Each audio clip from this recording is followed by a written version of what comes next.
Anak ini sangatlah jahat. Mumpung orang tuanya tidak ada di rumah, anak ini menjual adiknya. Awalnya dia merasa bersalah, namun yang kedua dan ketiga kalinya dia sudah semakin tak berperasaan. Anak ini bernama Cai Cai. Dia mengidap penyakit yang membuat tubuhnya seperti anak berusia 5 tahun. Orang-orang sekitar menganggapnya monster. Sang ibu tak punya pilihan membawa Cai Cai ke Taiwan mencari ayahnya. Namun sang ayah sudah menikahi wanita kaya dan memiliki 2 anak kembar laki-laki perempuan. Ibunya memohon untuk membiarkan mereka tinggal, namun langsung diusir oleh suaminya.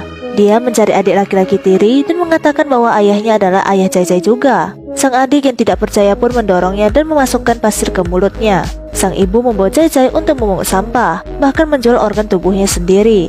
Namun sang ibu akhirnya meninggal. Cai Cai diadopsi oleh orang baik. Namun seiring berjalannya waktu, mereka akan mengetahui rahasia tubuhnya. Dia terus berpindah keluarga dan menjual saudara angkatnya untuk mengumpulkan uang. Tapi akhirnya dia ketahuan dan ditangkap. Di sini dia bertemu dengan Meng. Tubuh Meng sangat cepat dewasa, namun kemampuan otaknya berhenti di usia anak-anak. Dia menggunakan bantuan Meng untuk kabur dari tempat ini.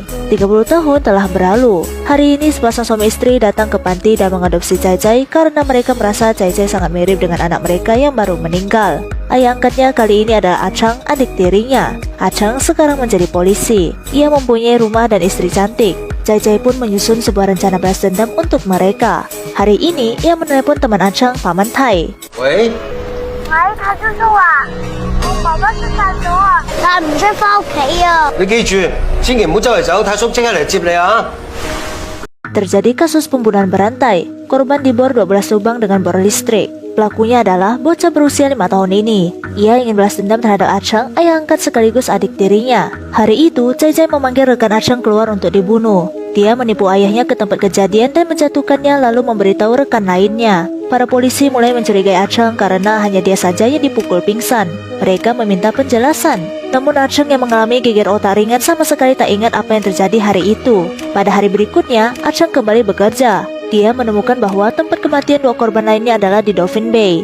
Kebetulan ia tinggal di dekat sana. 3 hari pembunuhan itu adalah hari dirinya sedang cuti. Achang pergi ke TKP dan menemukan sebuah bor listrik berdarah. Dia terus memikirkan hal ini di rumah. Karena tak sengaja melihat mainan Cai Cai yang bolong, Achang langsung menanyai anaknya siapa yang membolongi mainannya. Cai Cai mengatakan bahwa itu adalah perbuatannya. Achang yang terkejut segera datang ke gudang. Melihat bor listriknya hilang, dia segera mencarinya. Namun ia melihat 2 lubang dengan darah yang mengalir di dinding. Di sampingnya ada bekas telapak tangan berdarah. Saat dicocokkan, ukurannya pas dengan ukuran telapaknya. Achang sangat frustasi dan meragukan dirinya sendiri. Ia segera kembali memeriksa mayat korban dan melihat pola lubang lukanya, lalu mencari berbagai jenis pola di internet. Tapi itu semua bukanlah pola ataupun simbol. Achang tak bisa tidur tenang. Dia duduk di samping kasur dan melihat gambar kelinci anaknya. Bukankah ini mirip dengan pola lubang para korban? Korban berikutnya memiliki pola lubang kelinci yang sama. Lokasinya juga masih di dekat rumahnya. Para rekan menanyakan apa yang ada di pikirannya, namun Achang tak berani mengatakannya. Para rekannya pun mencurigainya. Malamnya, Siung, salah seorang rekan Achang, berkunjung untuk mencari petunjuk. Pada saat itu juga, Cai Cai menunjukkan sebuah gambar di depan mereka. Mata Siung langsung terbelalak. Dia menarik tangan Cai Cai dan bertanya siapa yang menggambar kelinci ini. Cai Cai dengan wajah penuh senyuman langsung mengatakan bahwa itu digambar oleh sang ayah. Hari berikutnya, Siung memeriksa barang-barang korban. Di dalamnya, ia melihat foto masa kecil para korban serta Achang. Siung mengajaknya bertemu di tepi laut. Ia mengeluarkan foto tersebut dan bertanya. Achang meminta untuk mempercayainya dan memberikan waktu seminggu untuknya membuktikan diri. Namun Siung sudah tak mempercayainya. Achang ingin mengambil kembali foto itu. Namun Siung tak sengaja jatuh ke bawah. Achang segera berlari ke bawah. Tak lama, Siung mengambil telepon.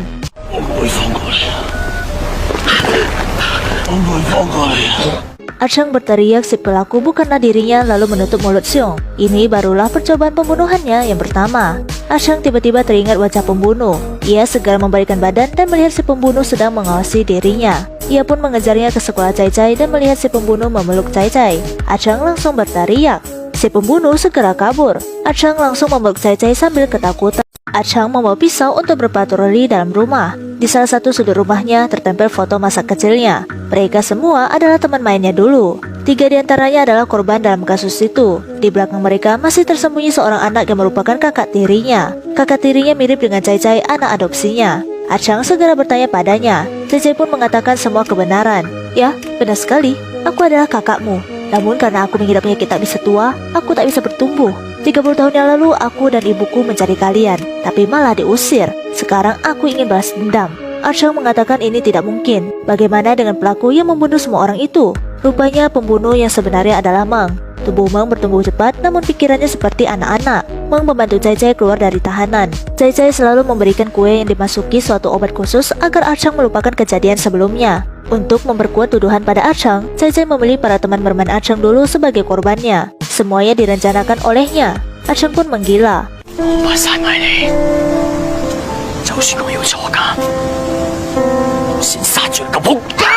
Sang istri dan adiknya segera datang. Mereka merasa Archang sudah gila. Esoknya, Archang menyeret Cai Cai ke laut untuk membunuhnya. Archang pun menyadari bahwa ini sama saja masuk ke lubang harimau. Dia teringat istrinya dan segera kembali ke rumah. Kompor di rumah masih menyala. Namun di dekat tutup oven, terurai rambut hitam dan darah. Archang pun menjadi gila. Dia perlahan membukanya.